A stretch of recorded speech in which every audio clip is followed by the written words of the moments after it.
Mwana mpotevu. Jordan siku hizi anaringa sana. Yaani huyu bwana, yaani najitahidi kumpigia simu lakini hapatikani. Hapatikani kabisa. Kila kitu mimi juu yangu. Ataniambia nini mbwa huyu? Huyu si mbwa tu huyu.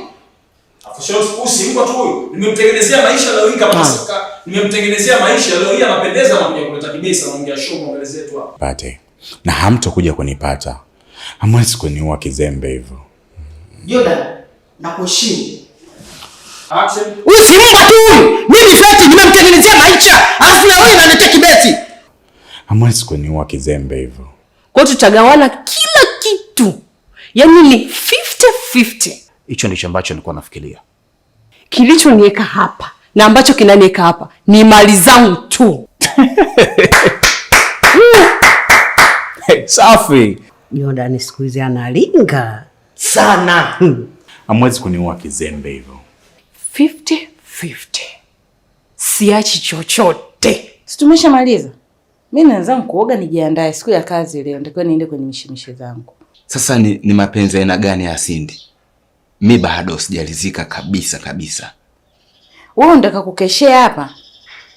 Au tuseme kwamba hiki ni chakula ushibia hapa. Unenepe siku hiyo.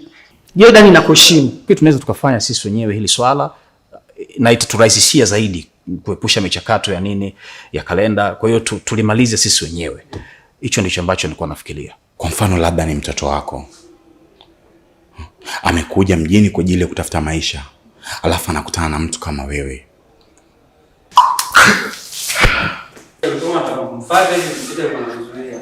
Nimtishie? Unasema hapo wewe. Mimi hapa nilisema nilipofika hapo kasema alafu wewe. 20. Sasa wale waondoka hapo naambia defense nakwambiaje mtu kaniuzi. Sasa mimi nilikuwa namwachia namlegezea nampindisha nampetipeti kila anachotaka nampa. Sasa kuanzia sasa hivi sasa nitamuonesha kama ni nani. Sasa mimi utamuua kweli. Tamtengenezea mazingira huyu ataingia kwenye 18 zangu huyu namnyoosha kama ninavyonyoosha wenzake. And action.